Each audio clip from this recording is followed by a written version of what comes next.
BNP নেতা ইশরাক হোসেনকে ঢাকা দক্ষিণ সিটি কর্পোরেশনের মেয়র ঘোষণা করে নির্বাচন কমিশনের দেওয়া গ্যাজেটের কার্যক্রম স্থগিত চেয়ে করা রিট সরাসরি খারিজ করে দিয়েছেন হাইকোর্ট। পর্যবেক্ষণ নির্দেশনা সহ এ আদেশ দেওয়া হয়, ফলে তার শপথ গ্রহণে আর কোনো বাধা রইল না বলে জানিয়েছেন ইশরাকের আইনজীবীরা। তবে হাইকোর্টের আদেশের বিরুদ্ধে আপিল করবেন বলে জানিয়েছেন রিটকারীর আইনজীবী। বিস্তারিত আফজাল হোসেনের রিপোর্টে। নির্বাচনী ট্রাইব্যুনালের রায় ও নির্বাচন কমিশনের গেজেট অনুসারে ঢাকা দক্ষিণ সিটি কর্পোরেশনের মেয়র হিসেবে ইশরাক হোসেনকে শপথ দেওয়ার দাবিতে এক সপ্তাহের বেশি সময় ধরে আন্দোলন করছেন তার সমর্থকরা। এদিকে ইশরাক হোসেন যেন মেয়রের শপথ না নিতে পারেন সেজন্য রিট করেন পুরান ঢাকার এক ব্যক্তি। সেই রিটে তিনি নিম্ন আদালতের বিচারকের শাস্তিও চেয়েছিলেন। তবে দুদিন শুনানির পর ওই রিট খারিজ করে দিয়েছেন বিচারপতি মোহাম্মদ আকরাম হোসেন চৌধুরী ও বিচারপতি দেবাশিস রায় চৌধুরীর সমন্বয়ে গঠিত হাইকোর্ট বেঞ্চ। মহামান্য সুপ্রিম কোর্টের হাইকোর্ট ডিভিশন রায় দিয়েছে, সেই রায়ে তাদের আবেদন রিট পিটিশনটা সামারিলি খারিজ করে দিয়েছে। ফলে ইশরাকের শপথ নেওয়ার আর কোনো বাধা রইল না। হাইকোর্টের আদেশের বিরুদ্ধে আপিল করার কথা জানিয়েছেন রিটকারীর আইনজীবীরা। আমরা উচ্চতর আদালতে যাব, মহামান্য আপিল বিভাগে আমরা আপিল ফাইল করব এবং আপিল ফাইল করা অবস্থায় যেহেতু এই বিষয়টি সাবজুডিস ম্যাটার থাকবে, এখানে স্থানীয় সরকার মন্ত্রণালয়ের শপথ পড়ানোর আইনগত কোনো সুযোগ থাকলো না। গেল 13 মে ইশরাককে মেয়র ঘোষণা করে নির্বাচনী ট্রাইব্যুনালের রায় এবং ইসির গেজেটের কার্যক্রম স্থগিত চেয়ে মোহাম্মদ মামুনুর রশিদ নামে এক ব্যক্তি হাইকোর্টে রিট করেন। আফজাল হোসেন, মাই টিভি, ঢাকা। এদিকে স্থগিত করার আগে ইশরাক হোসেনকে দ্রুত শপথ পড়ানো এবং স্থানীয় সরকার উপদেষ্টা আসিফ মাহমুদ সজীব ভুইয়া এবং তথ্য উপদেষ্টা মাহফুজ আলমের পদত্যাগের দাবিতে বিক্ষোভ করেন সমর্থকরা। রাজধানী কাকরাইল এলাকায় প্রধান উপদেষ্টার বাসভবনের কাছে এই বিক্ষোভ থেকে হাইকোর্টের রায়ে সন্তুষ্টি প্রকাশ করেন নেতাকর্মীরা। বিকেলে ইশরাক হোসেনের নির্দেশনার পর অবস্থান প্রত্যাহার করেন তারা। বিস্তারিত রিপোর্টটি করেছেন আবু সাইদ অপু। বিএনপি নেতা ইশরাক হোসেনকে ঢাকা দক্ষিণ সিটির মেয়র হিসেবে শপথ পড়ানো নিয়ে সরকারের বিরুদ্ধে তালবানার অভিযোগে গেল কদিন ধরেই আন্দোলন করছেন সমর্থকরা। বুধবার রাতেও কাকরাইল এলাকায় অবস্থান করেন তারা। তবে বেলা বাড়ার সাথে সাথে এতে যোগ দেন আরও অনেক সমর্থক। সকাল থেকে থেমে থেমে স্লোগানে মুখরিত ছিল পুরো এলাকা। দুপুরের দিকে হাইকোর্টে দায়ের করা রিট খারিজের খবর পৌঁছানোর পর উল্লাসে ফেটে পড়েন সমর্থকরা। আমাদের প্রতিক্রিয়া ভাষা প্রকাশ করতে পারতাছি না, কারণ আমাদের যেটা চাহিদা ছিল ইনশাল্লাহ আমরা সেটা পাইছি। আদালতকে অবশ্যই আমরা তার রায়ের ধন্যবাদ জানাই, রায়ের প্রতি আমাদের কৃতজ্ঞতা জানাই। আমরা চাই অতি দ্রুত আদালতের রায় কার্যকর হোক। নিজের ভেরিফাইড ফেসবুক পেজে দুই উপদেষ্টা পদত্যাগ না করা পর্যন্ত আন্দোলন চালিয়ে যেতে নেতাকর্মীদের নির্দেশনা দেন ইশরাক হোসেন। এরপর আরও চাঙ্গা হয়ে ওঠেন সমর্থকরা। স্বৈরাচার বিরুদ্ধে যে আন্দোলন করছি তার চেয়ে বেশি কষ্ট করতে হয়েছে। এই জন্য আমরা চাই যারা এটার সাথে জড়িত সেই উপদেষ্টাদের অবিলম্বে পদত্যাগ করতে হবে এবং তারা শপথ ভঙ্গ করেছেন, শপথ ভঙ্গের দায়ে তাদেরকে গ্রেপ্তার করা উচিত। আসিফ মাহমুদ এবং মাহফুজ গং এরা সিটি কর্পোরেশনের বিষয়ে যে হস্তক্ষেপ করা হয়েছে প্রত্যক্ষ পরোক্ষভাবে, সেটা আমাদের কাম্য না। আমরা আশা করি গণতন্ত্রের সাথে, নগরবাসীর সাথে তথা বাংলাদেশের সাথে অনতি বিলম্বে এদেরকে পদত্যাগ করে তাদের সুষ্ঠু পরিবেশ কায়েম করবে। উপদেষ্টা হিসেবে তার যে নিরপেক্ষতা থাকার কথা সেটার যোগ্যতা সে হারিয়ে ফেলছে। এজন্য জাতির কাছে ক্ষমা প্রার্থনা করে তাকে অবিলম্বে পদত্যাগ করতে হবে। বিএনপি নেতা ইশরাক হোসেনকে ঢাকা দক্ষিণ সিটি কর্পোরেশনের মেয়র ঘোষণা করে গত 27 মার্চ রায় দেন ঢাকার প্রথম যুগ্ম জেলা জজ ও নির্বাচনী ট্রাইব্যুনাল। গত 27 এপ্রিল এ বিষয়ে গেজেট প্রকাশ করে নির্বাচন কমিশন সচিবালয়। তবে তাকে শপথ না পড়াতে হাইকোর্টের করা রিটের কারণে আটকে যায় শপথ। এরপর থেকেই আন্দোলন করছেন তার সমর্থকরা। আপনার কাছে জানতে চাই যে আপনার দাবি পূরণ হওয়া পর্যন্ত কি মাঠে থাকবেন? এই দাবি পূরণ না হওয়া পর্যন্ত আমরা মাঠে থাকবো ইনশাল্লাহ। আবু সাইদ অপু, মাই টিভি, ঢাকা। 7 দিনের মধ্যে সাতক্ষীরা পৌরসভার মেয়রের দায়িত্ব বুঝিয়ে দিতে সময় বেঁধে দিয়েছেন বিএনপি নেতা তাসকিন আহমেদ চিশতি। দুপুরে সাতক্ষীরা পৌরসভায় হাজির হয়ে প্রধান নির্বাহী কর্মকর্তার কাছে হাইকোর্টের রায়ের কপি প্রদান শেষে তিনি এই সময় বেঁধে দেন। এ সময় তিনি বলেন, 2023 সালে মেয়র পদে নির্বাচিত হয়েও বিগত ফ্যাসিস্ট সরকার রাজনৈতিক প্রতিহিংসার কারণে বেআইনিভাবে মেয়র পদ শূন্য ঘোষণা করে উপনির্বাচনের প্রস্তুতি গ্রহণ করে স্থানীয় সরকার মন্ত্রণালয় ওই আদেশের বিরুদ্ধে হাইকোর্টে রিট পিটিশন দাখিল করলে আদালত স্থগিতাদেশ প্রদান করেন। তবে নাগরিক সেবা নিশ্চিত করার জন্য সাতক্ষীরা পৌরসভার মেয়রের প্রতি বিগত দিনে যেমন ফ্যাসিস্ট সরকার অন্যায় করেছে, বর্তমান সরকার অন্যায় করবে না। জোর করে মেয়রের এই পদটি প্রশাসক দ্বারা নিয়ন্ত্রিত হবে না। সর্বোচ্চ আদালতের আদেশটি তারা সম্মান দেখাবে, এটি এই শহরে নগরবাসী প্রত্যাশা করে, আমি ব্যক্তিগতভাবে প্রত্যাশা করি। আগামী ডিসেম্বরের মধ্যে জাতীয় সংসদ নির্বাচন আয়োজনের আবারও দাবি জানিয়েছে বিএনপি। এ লক্ষ্যে নির্বাচনের রোডম্যাপ ঘোষণা না করলে বিএনপির পক্ষে অন্তর্বর্তী সরকারের প্রতি সহযোগিতা অব্যাহত রাখা কঠিন হয়ে দাঁড়াবে বলে হুঁশিয়ারি করেছে দলটি। বিকেলে গুলশানে দলের চেয়ারপারসনের কার্যালয়ে স্থায়ী কমিটির বৈঠকের পর এক সংবাদ সম্মেলনে হুঁশিয়ারি দেওয়া হয়। এ সময় বিতর্কিত উপদেষ্টার পদত্যাগেরও দাবি জানান সিনিয়র নেতারা। বিস্তারিত রিপোর্টটি করেছেন মাহবুব সৈকত। গুলশানে বিএনপি চেয়ারপারসনের রাজনৈতিক কার্যালয়ে সংবাদ সম্মেলনে উপস্থিত হন দলটির স্থায়ী কমিটির 4 সদস্য। লিখিত বক্তব্যে বিভিন্ন কারণে অন্তর্বর্তী সরকার নিরপেক্ষতা হারাচ্ছে বলে মন্তব্য করেন ডক্টর খন্দকার মোশাররফ হোসেন।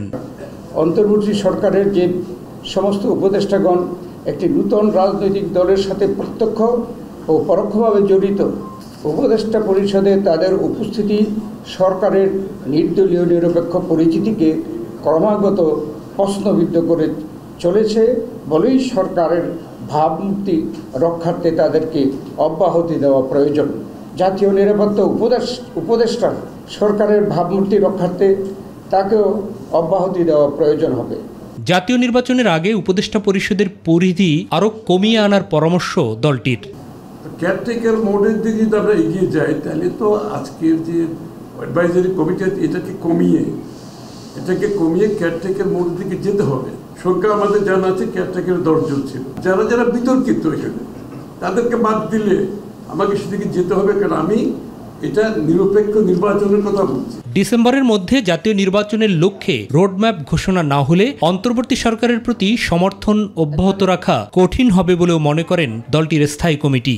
অবিলম্বে সুনির্দিষ্ট রোডম্যাপ ঘোষণার দাবি জানাচ্ছি। এর অন্যথা হলে জনগণের দল হিসাবে বিএনপির পক্ষে এই সরকারের প্রতি সহযোগিতা অব্যাহত রাখা কঠিন হয়ে দাঁড়াবে। এনসিপির নির্বাচন কমিশন গঠনের দাবি এবং আন্দোলনের যৌক্তিকতা নেই বলেও মনে করে বিএনপি। বিভ্রান্তি সৃষ্টি করা, জাতীয় সংসদের নির্বাচনকে বিলম্বিত করার যে সকল উছিলা সৃষ্টি করা হচ্ছে, এটাও একটা উছিলা। ঢাকা দক্ষিণ সিটির মেয়র হিসেবে ইঞ্জিনিয়ার ইশরাক হোসেনকে অনতিবিলম্বে শপথ পড়ানোরও আহ্বান জানান বিএনপির নীতি নির্ধারণী পরিষদের সদস্যরা। যে রায়টা দিয়েছে তাকে শ্রদ্ধা করে অনতিবিলম্বে শপথ দেওয়ার জন্য। অন্যদিকে দলটির নয়াপল্টন কেন্দ্রীয় কার্যালয়ে এক সংবাদ সম্মেলনে কথা বলেন সিনিয়র যুগ্ম মহাসচিব রুহুল কবির রিজভী আহমেদ। মাহবুব সৈকত, মাই টিভি, ঢাকা। ঢাকা বিশ্ববিদ্যালয়ের শিক্ষার্থী শাহরিয়ার আলম সাম্য হত্যার বিচারের দাবিতে দিনভর শাহবাগে অবস্থান কর্মসূচি পালন করেছে ছাত্রদল। এ সময় সাম্য হত্যার বিচারের দাবিতে যমুনায় অবস্থানের হুঁশিয়ারি উচ্চারণ করেছেন ছাত্রদলের সাধারণ সম্পাদক নাসির উদ্দিন নাসির। বৃহস্পতিবার সকাল 10টা থেকে শাহবাগ ও হোটেল ইন্টারকন্টিনেন্টাল মোড়ে সড়ক অবরোধ করে জড়ো হতে শুরু করেন সংগঠনটির বিভিন্ন স্তরের নেতাকর্মীরা। বিকেল 5টা পর্যন্ত চলে তাদের কর্মসূচি। এ সময়ে আশপাশে যান চলাচল স্থবির হয়ে পড়ে। সমাবেশে ছাত্রদলের কেন্দ্রীয় সভাপতি রাকিবুল ইসলাম রাকিব সাম্য হত্যার ঘটনায় সরকারের কোনো পর্যায়ে সহমর্মিতাও প্রকাশ করা হয়নি বলে উল্লেখ করে এর নিন্দা জানান।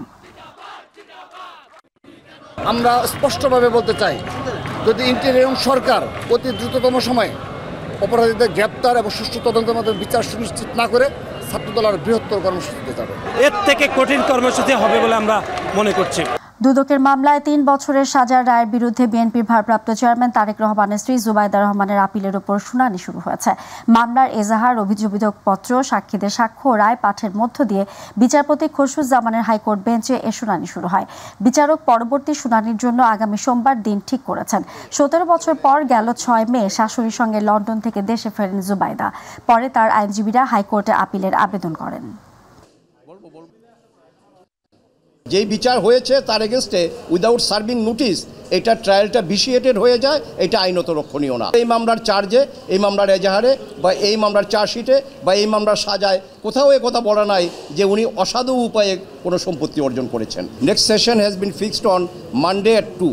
জাতীয় স্বার্থকে বিবেচনায় রেখে চট্টগ্রাম বন্দরকে আন্তর্জাতিক মানের উন্নীত করতে হবে এবং বাংলাদেশকে কোনো পরাশক্তির ছায়া যুদ্ধক্ষেত্র করতে দেয়া যাবে না বলে মন্তব্য করেছেন এবি পার্টির সাধারণ সম্পাদক ব্যারিস্টার আসাদুজ্জামান ফুয়াদ। দুপুরে বিজয়নগরে দলীয় কার্যালয়ে চট্টগ্রাম বন্দর ও মানবিক করিডোর বিষয়ে সংবাদ সম্মেলনে তিনি একথা বলেন। জাতীয় ঐক্যমত্যের ভিত্তিতে রোহিঙ্গাদের নিরাপদ ও সম্মানজনক প্রত্যাবর্তনে করণীয় ঠিক করার পরামর্শ দেন তিনি।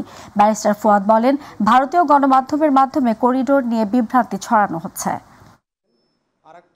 সারা পৃথিবীতে আপনার 400+ বন্দর আছে, 405-6টার মতো সমুদ্র বন্দর আছে ফাংশনাল। তার ভিতরে চট্টগ্রাম বন্দরের অবস্থান হচ্ছে 337তম।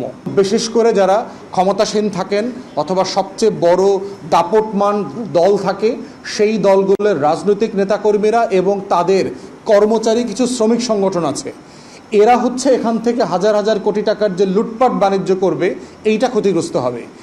জুলাই গণ অভ্যুত্থানে শহীদ পরিবার এবং আহত ছাত্র জনতার কল্যাণ ও পুনর্বাসন অধ্যাদেশ 2025-এর খসড়া নীতিগত ও চূড়ান্ত অনুমোদন দিয়েছে উপদেষ্টা পরিষদ। সকালে তেজগাঁওয়ের প্রধান উপদেষ্টা কার্যালয়ে ডক্টর মোহাম্মদ ইউনূসের সভাপতিত্বে অন্তর্বর্তী সরকার উপদেষ্টা পরিষদের বৈঠক অনুষ্ঠিত হয়। বৈঠকে 2025-এর খসড়া লেজিসলেটিভ ও সংসদ বিষয়ক বিভাগের ভেটিং সাপেক্ষে চূড়ান্ত অনুমোদন করা হয়েছে। এছাড়া সরকারি চাকরি ও সংশোধন অধ্যাদেশ 2025-এর খসড়াও চূড়ান্ত অনুমোদন করা হয়েছে।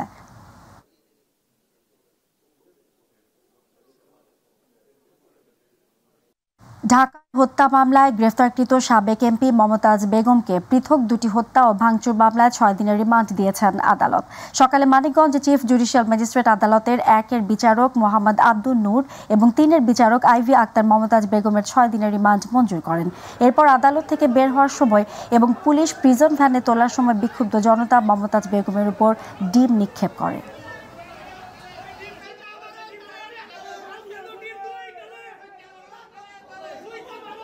দেশের বিভিন্ন সীমান্তে ভারতীয় সীমান্তরক্ষী বাহিনী বিএসএফ এর পুশিং চলছে। বুধবার মধ্যরাত থেকে সকাল পর্যন্ত লালমনিরহাট, ফেনী, কুমিল্লা ও পঞ্চগড় ও মৌলভীবাজার সীমান্তে জোর করে বাংলাদেশে ঠেলে দেয়া নারী, শিশু সহ শতাধিক মানুষকে আটক করেছে বিজিবি। বিএসএফ এর পুশিং রোধে দেশের বিভিন্ন সীমান্তে সতর্ক অবস্থানে রয়েছে বিজিবি। প্রতিনিধিদের পাঠানো তথ্যচিত্রে আরও জানাচ্ছেন শামস তাবরিজ উচ্ছ্বাস। দেশের সীমান্ত এলাকায় আবারও নতুন করে বেড়েছে পুশিং আতঙ্ক। বিভিন্ন সীমান্ত দিয়ে ভারতীয় বিএসএফ প্রায় প্রতিদিনই জোর করে নারী, শিশু সহ নানা বয়সের মানুষকে নির্যাতনের পর অমানবিক পন্থায় পুশিং করছে বাংলাদেশে। লালমনিরহাটের পাটগ্রাম সীমান্ত দিয়ে বুধবার রাতে শিশুসহ 20 জনকে পুশিং করেছে ভারত। পুশিংয়ের শিকার 20 জনকে আটকের পর প্রথমে স্থানীয় বিজিবি ক্যাম্প ও পরে পাটগ্রাম থানায় রাখা হয়। এর সত্যতা নিশ্চিত করেছে পাটগ্রাম থানার ভারপ্রাপ্ত কর্মকর্তা মিজানুর রহমান। পঞ্চগড় সদর উপজেলার জয়দরভাঙা বড়বাড়ি সীমান্ত দিয়ে নারী, শিশুসহ 21 জনকে পুশিং করেছে বিএসএফ। ভোরে তাদেরকে পুশিং করা হয়। খবর পেয়ে তাদেরকে আটক করে বিজিবি। আটককৃতদের মধ্যে রয়েছে 13 জন শিশু, 6 জন নারী ও 2 জন পুরুষ। নীলফামারী 56 বিজিবি ব্যাটালিয়নের অধিনায়ক লেফটেন্যান্ট কর্নেল শেখ মোহাম্মদ বদরুদ্দোজা বলেন, এরই মধ্যে বিষয়টি নিয়ে বিএসএফ এর সাথে পতাকা বৈঠক অনুষ্ঠিত হয়েছে। কুমিল্লা ও ফেনী সীমান্ত দিয়ে শিশু, নারী সহ 52 জনকে পুশিং করেছে বিএসএফ। আটককৃতদের মধ্যে পুরুষ 19 জন, মহিলা 15 জন ও 18 জন শিশু। বিজিবি জানায়, ভোরে অবৈধভাবে ভারত থেকে বাংলাদেশে অনুপ্রবেশের সময় বিজিবির টহল দল তাদের আটক করে। আটককৃত 39 জনকে ফেনী জেলা প্রশাসনের কাছে হস্তান্তর করা হয়েছে। কুমিল্লা সীমান্তে আটক 13 জনকে সদর উপজেলা নির্বাহী কর্মকর্তার কাছে হস্তান্তর করা হয়েছে। কুমিল্লা সদর উপজেলা নির্বাহী কর্মকর্তা ফাতেমাতুজ জোহরা জানান, কুমিল্লায় আটককৃতদের বাড়ি কুড়িগ্রাম ও টাঙ্গাইল জেলায়। একই দিন মৌলভীবাজারের কুলাউড়া উপজেলার কর্মধা ইউনিয়নের মুরুইছড়া সীমান্ত দিয়ে শিশুসহ 7 বাংলাদেশিকে ফের পুশিং করেছে বিএসএফ। সকাল 8টার দিকে এই ঘটনা ঘটে। বিজিবি জানায়, পুশিংয়ের পর স্থানীয় লোকজনের মাধ্যমে খবর পেয়ে বিজিবি সদস্যরা 7 জনকে আটক করে। আটককৃতদের মধ্যে 2 জন পুরুষ, 2 জন নারী ও 3 জন শিশু রয়েছে। তারা সবাই কুড়িগ্রাম জেলার বাসিন্দা। শামস তাবরিজ উচ্ছ্বাস, মাই টিভি নিউজ ডেস্ক। আগামী 7 জুন পবিত্র ঈদুল আজহার দিন ধরে ট্রেনের টিকিট অগ্রিম বিক্রি শুরু করেছে বাংলাদেশ রেলওয়ে। ট্রেনে ঈদে বাড়ি ফিরতে 1 জুনের টিকিট সংগ্রহ করেছেন আগ্রহীরা। সকাল 8টায় রেলের অগ্রিম টিকিট বিক্রির কার্যক্রম শুরু হয়। যাত্রীদের সুবিধার্থে শতভাগ আসনের টিকিট অনলাইনে বিক্রি করা হবে। বাংলাদেশ রেলওয়ের পশ্চিমাঞ্চল, রাজশাহী, রংপুর ও খুলনা বিভাগের ট্রেনগুলোর অগ্রিম টিকিট বিক্রি শুরু হয়েছে সকাল 8টা থেকে, চলবে বেলা 2টা পর্যন্ত। বেলা 2টা থেকে পূর্বাঞ্চল, ঢাকা, সিলেট ও চট্টগ্রাম বিভাগের টিকিট বিক্রি শুরু হয়। এবার শুধুমাত্র ঢাকা থেকে দেশের বিভিন্ন গন্তব্যে যাওয়া আন্তঃনগর ট্রেনগুলোর মোট আসন সংখ্যা থাকছে 33,315টি। বছরে 12 মাসের মধ্যে 5 মাসই বন্ধ থাকে দেশের শিক্ষা প্রতিষ্ঠান। এছাড়া এসএসসি বা এইচএসসি পরীক্ষার মতো পাবলিক পরীক্ষার কারণেও বিঘ্ন ঘটে ক্লাসের। এতে করে ছুটি আরও দীর্ঘ হচ্ছে। অভিভাবকরা বলছেন, দিনের পর দিন প্রতিষ্ঠান বন্ধ থাকায় তাদের সন্তানরা যে ক্ষতির সম্মুখীন হচ্ছে তা কোনোভাবেই কাটিয়ে ওঠা সম্ভব হচ্ছে না। শিক্ষকরাও বলছেন তাদের নানান সীমাবদ্ধতার কথা। ইলিয়াস মাতবরের ধারাবাহিক প্রতিবেদনের আজ দেখুন প্রথম পর্ব। সরকারি এবং বেসরকারি মিলে দেশে মাধ্যমিক এবং উচ্চ মাধ্যমিক পর্যায়ের শিক্ষা প্রতিষ্ঠান 20,000-এরও বেশি। এই প্রতিষ্ঠানে শিক্ষার্থী রয়েছে প্রায় 4.5 কোটি। তথ্য বলছে, চলতি বছরে শিক্ষা মন্ত্রণালয়ে প্রকাশিত ছুটির তালিকায় সব মিলিয়ে সরকারি ও বেসরকারি স্কুলে 158 দিন ছুটি থাকছে। সেই হিসেবে 12 মাসের মধ্যে 5 মাসই ছুটি। তবে ছুটির এই হিসেব সব প্রতিষ্ঠানে এক নয়। টানা 40 দিন ছুটি শেষে গত 9 এপ্রিল মাধ্যমিক স্কুলের ক্লাস শুরু হয়। তবে 10 এপ্রিল থেকে এসএসসি ও সমমান পরীক্ষা শুরু হওয়ার ফলে আরও 34 দিন ছুটির জটে পড়ে পরীক্ষা কেন্দ্রে থাকা শিক্ষা প্রতিষ্ঠানগুলো। দীর্ঘ বন্ধ তো লেখাপড়ার ব্যাঘাত ঘটবে, কিন্তু এখন ক্লাস শুরু হয়েছে, আস্তে আস্তে সব ছুটির জট কাটিয়ে এরই মধ্যে পুরো দমে পাঠদান শুরু হলেও 10 দিন না পেরোতেই ঈদুল আজহা ও গ্রীষ্মকালীন 19 দিনের জন্য আবারও ছুটিতে যাচ্ছে শিক্ষার্থীরা। ব্যাঘাত তো কিছু ঘটেই, কিন্তু তারপরও স্কুল থেকে যদি আপনার লুক আফটারটা ঠিক মতন হয় বা মেকানিজমটা ভালো থাকে পড়াশোনার, তার ওভারকাম হয়ে যায়। এসএসসি পরীক্ষাতে যে স্কুল কলেজগুলো যেখানে কেন্দ্র হয়, ওই বাচ্চাগুলো কিন্তু অনেকটা ক্লাস মিস হয়। হতে তো হচ্ছে, কারণ হচ্ছে ক্লাস ওরা মেনলি হচ্ছে ক্লাসে থাকে ওরকম। এরপর পাঠদান বন্ধের খড়ক নামবে উচ্চ মাধ্যমিকের প্রতিষ্ঠানে কেন্দ্র থাকা প্রতিষ্ঠানগুলো। স্কুলের বিকল্প বাসা সম্ভব না, এটা আমরাও ফিল করি যে বাচ্চারা পড়াশোনার ক্ষেত্রে বাচ্চারা ক্ষতির সম্মুখীন হচ্ছে।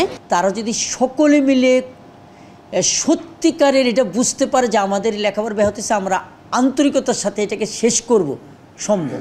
এমনিতেই নানাবিধ কারণে চলতি বছর নতুন বই পেতে কেটে গেছে বছরের 4 ভাগের 1 ভাগ সময়। তারপরও প্রতি বছর নিয়ম হয়ে যাওয়া এমন ছুটি জটে উদ্বিগ্ন শিক্ষার্থী, অভিভাবক ও শিক্ষকরাও। দীর্ঘ ছুটির ফলে মৌলিক শিক্ষা থেকে বঞ্চিত হচ্ছেন শিক্ষার্থীরা, তাই ছুটি কমিয়ে আনার দাবি জানিয়েছেন অভিভাবকরা। ইলিয়াস মাতবর, মাই টিভি, ঢাকা।